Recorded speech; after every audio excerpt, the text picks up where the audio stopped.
Bonjour mesdames, messieurs, encore une fois, il est nécessaire de parler sur les paris sportifs, eh bien, tels que XBet, XBit, oui, la plupart, XBit, et un peu, bon, là, parlons, c'est encore plus élargi, les paris sportifs, les jeux du hasard, disons.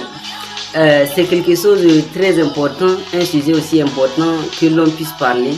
Et quand on parle des jeux du hasard, c'est quelque chose qui peut mettre quelqu'un en même temps en un clin d'œil au sommet.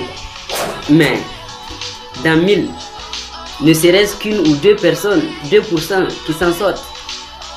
Et les autres, ils sont ceux-là qui succombent dans la pauvreté la plus extrême. Raison pour laquelle nous ne savons quoi dire.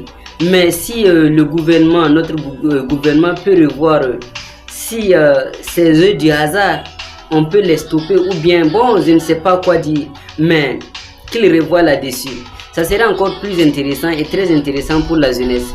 Si nous prenons l'exemple, nous voyons des gens même qui sont dans le gouvernement, qui sont mieux payés, oui, mais qui prennent leur salaire pour aller jouer à ces paris, à ces jeux du hasard, tout en espérant qu'ils vont devenir des millionnaires, des milliardaires.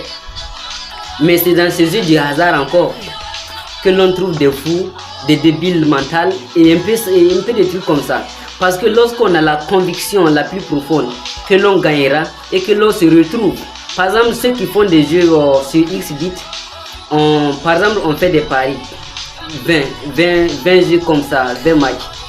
Tous les 19 peuvent rentrer, ne serait-ce qu'un seul jeu, souvent qui vient fausser. Et tout ce qu'on espérait, on espérait 200 000, 300 000, 1 million, tout revient croire. Donc, cela suscite encore des interrogations. Et si l'État revoit sur ces volets, cela va nous arranger encore plus. Il y a d'autres même qui partent jusqu'à voler, détourner de l'argent du peuple pour jouer à ces jeux. Et quand ils ratent, c'est le peuple qui encaisse encore. Donc, merci beaucoup de bien vouloir nous prendre en compte.